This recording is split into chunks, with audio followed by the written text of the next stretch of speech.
So I've been reading the comments and there's one tactic which stands out which I have not done yet, and that is going to be the ultimate low league tactic, a tactic that is specifically made for lower league teams, and those teams are going to be sort of lower table to relegation. And today we have tested with 5 teams of that caliber, and you need to see the results, so we're going to show them first. But if you do enjoy the tactics of this channel, please do leave a like, drop a little subscription and hit that notification bell. But let's get into it and break down the ultimate low league tactic. So since we have got 5 teams to break down, we're going to break it down reasonably quickly today just to show you the results. So we start things off with 21st place predicted Braintree in the Vanarama National League South, which we actually come out and won with 98 points. Not the best display in the FA Cup or the build-based FA Trophy, but in terms of the league table, we have completely flipped the script from, finishing almost, predicted to finish in that relegation zone. We have come out and only lost 6 games in the entire season.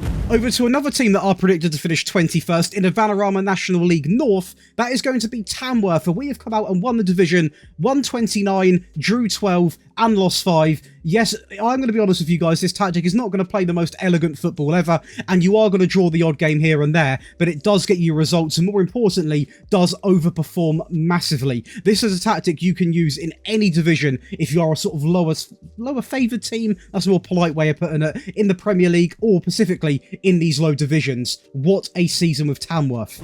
We then go over to 15th place predicted, that is going to be Gateshead in the Vanarama National League, and we had an incredible season here, to be honest with you. 112 points coming in, winning 34 of the games, which is very impressive, drawing 10 and also losing just the 2 games, which are going to be against the likes of Hartlepool and also Eastleigh. So again, quite a good season. Obviously, we did lose a couple. We do draw a decent amount of games, which is to be expected. But Conor McBride, I can't say I've actually heard of this guy, but he can put the ball in the back of the net. Then went over to Sky Bet League 1, and we tested with the rock bottom team, predicted to finish 24th, all the way down here, right in the red, and we have actually won the division. Yes, it was incredibly tight, and yes, we did draw a lot of games, and also we lost a few games as well. But at the end of the day, this just goes to show how good this tactic actually is at overperforming in these lower leagues, as we do, despite it being very close and not the most attractive way, did win the entire thing, getting promotion to the Sky Bet Championship.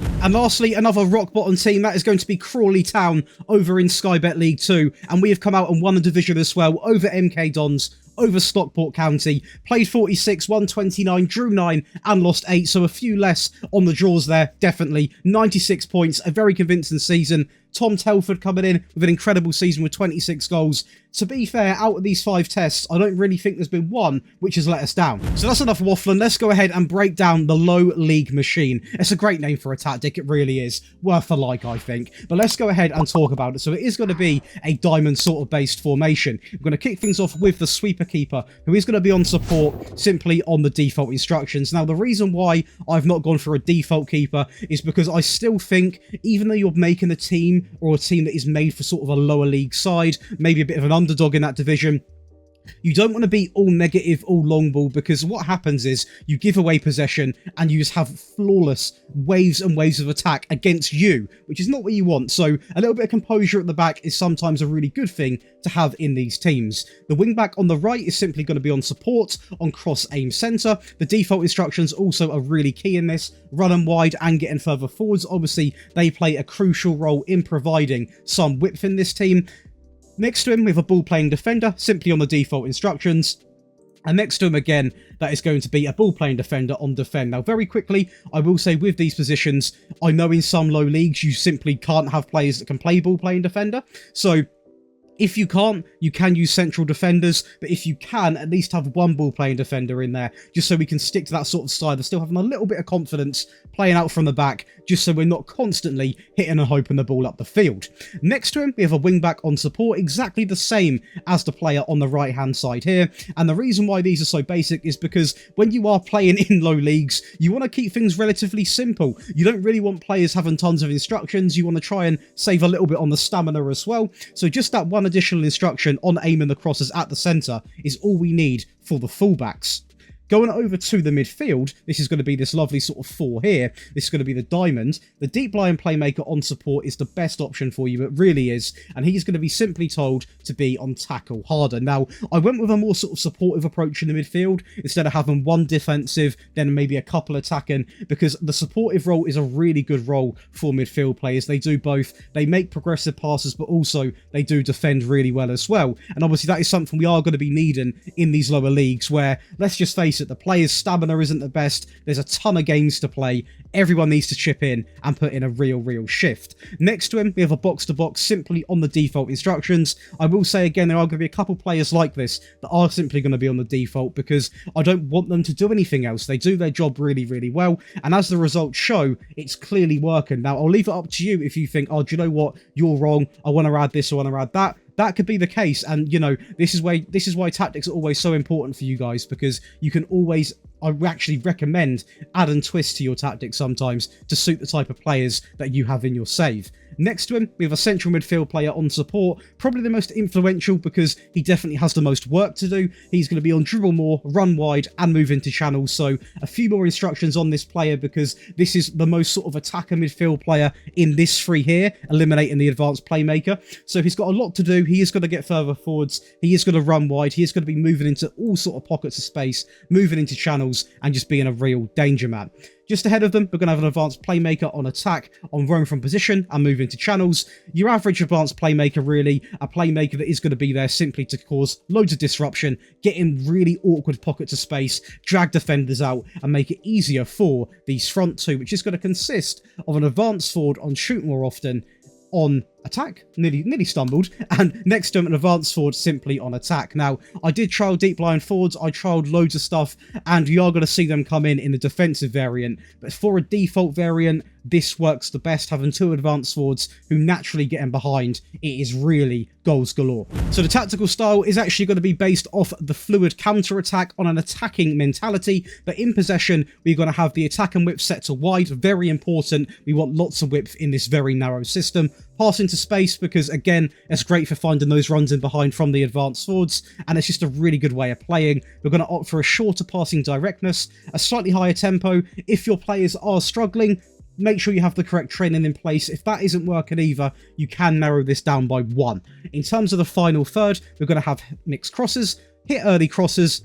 Again, it is a low league tactic, so those fullbacks, which are going to push up naturally, I want them getting the ball in the box as soon as they can, just because that way they're not going to have to literally get all the way up to the, you know, this area here and put the ball in. They can put it in sort of around here, so it's not as risky if the ball isn't good and the other team counter-attacks. We're also going to opt to have run at defense. In transition, we're going to have nothing selected for when possession has been lost. I'm trying to be sensible with this tactic, so I'm not going to constantly have a pressing style because simply players can't hack that over an entire season. When it comes to when we've won the ball, though, we are going to have the counter, and this is where it gets really dangerous for the opposition because we're going to have both fullbacks absolutely bombing forward. We're going to have 2 of the centralised midfield players, and obviously the front 3 all breaking, all causing issues. It's a nightmare to stop.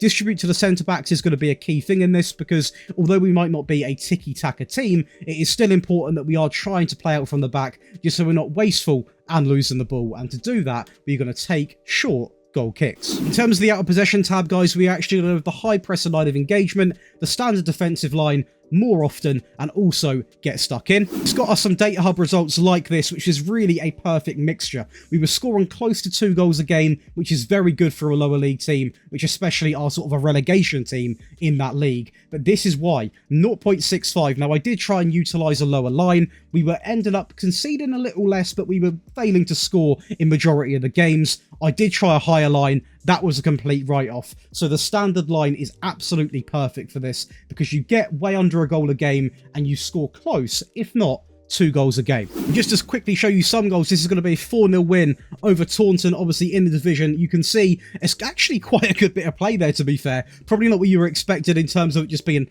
thumped up the field, but what we can do is get the ball in the box like that, and that is more of the goals you're going to be scoring with this tactic. Getting the cross in early, and if you've got the players that can head a ball, you are absolutely laughing. As you can see, another direct approach there, through to Henry, a great finish there, and you know what?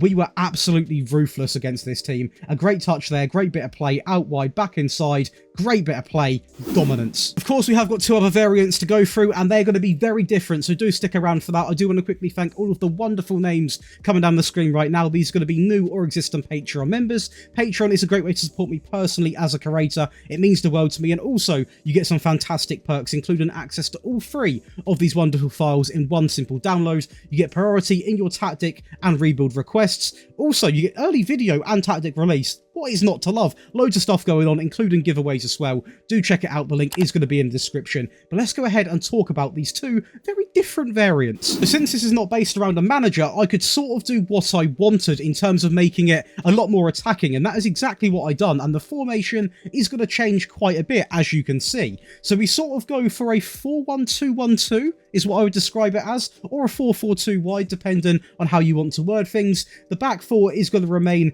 exactly the same realistically, so you can see here the only difference actually is there is one change. The fullbacks are now going to be, or the wingbacks are now going to be on stay wider. Both ball playing defenders remain exactly the same, but the wingbacks on support, on cross aim centre and stay wider.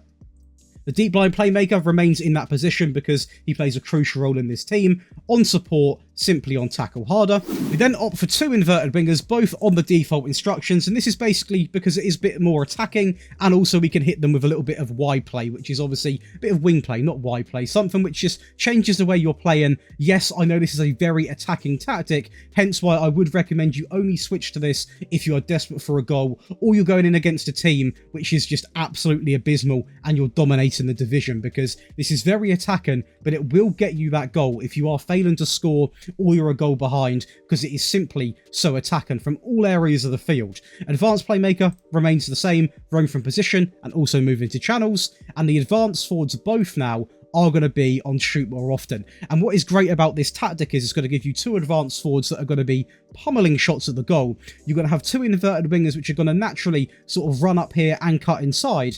And if you've noticed it from the fullbacks, they're now going to be told to stay wider. So what's going to happen is this inverted winger, for example, is going to be in this sort of area here. And then you're, definitely not up there. And you're going to have the wing back who's going to overlap him, and they're going to sort of make a lovely sort of double stack on the wide areas of the field. And it is so hard to defend against, especially when you've got 2 strikers after the ball, an advanced playmaker, and also a deep line playmaker pushing up the field. It's going to be difficult. In terms of the team instructions, it is going to remain on attacking. We're going to have attacking width set to wide, pass into space, overlap left, overlap right, of course going to be coming in now, a shorter passing directness, a slightly higher tempo, run at defence, and also hit early crosses. In transition, a couple of changes is going to be coming in. That is going to be counter press. It is going to be selected because we are now desperate to win the ball back and try and actually get something going for ourselves. And also distribute quickly is going to be selected in goalkeeper in possession. When it comes to the out of possession, not much changes at all. If anything, the standard defensive line, the high press and line of engagement more often, and also get stuck in. A great balanced way of playing. I feel like how attacking this tactic is,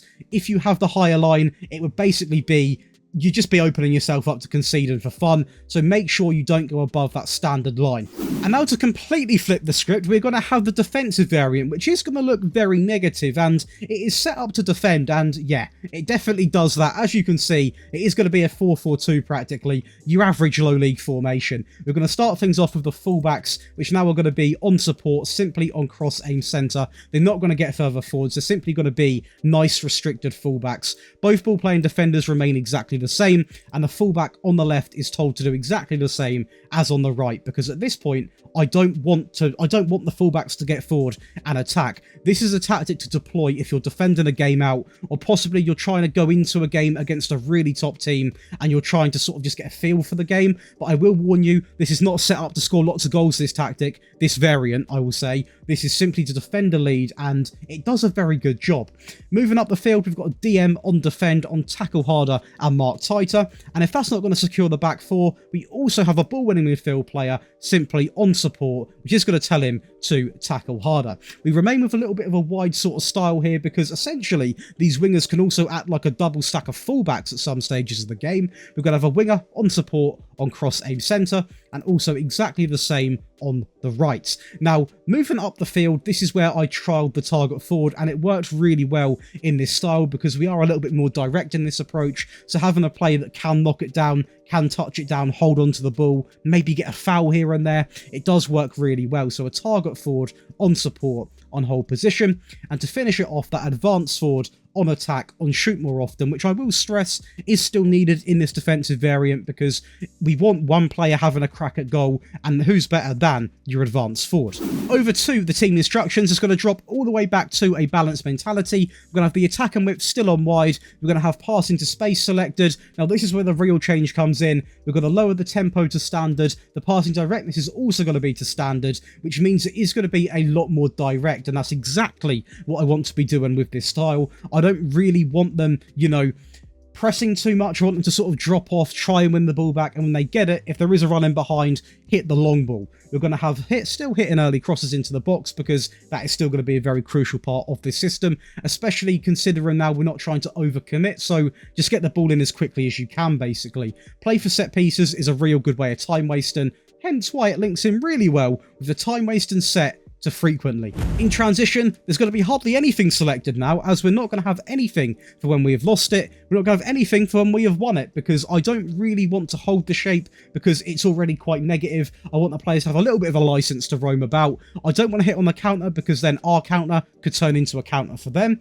And I don't really want to counter press or regroup. So nice and basic on this tab. We're going to slow the pace down when the goalkeeper's got the ball. And when we have got the ball with the goalkeeper, we're going to remain playing it to the centre backs, taking short goal kicks. And in terms of the out of possession, we're going to have the standard line, still the high press and line of engagement, more often, and nothing else selected. So a little bit more of a sort of restricted style of play, not as pressing, not as aggressive, a more sort of drop-off approach, defending a game out and going long when and if we need to. But that is going to give you guys 3 of the best low league tactics you can possibly have in FM23. It was a ton of fun making a different sort of tactic, to be honest. A tactic designed for a sort of weaker style of team. And if you guys have got any other suggestions, please do drop your comments below on any tactics you want to see. And if you have enjoyed today's video, please do leave a like, drop a little subscription below, and hit that wonderful notification bell. Enjoy the rest of your day, and I'll see you in the next one.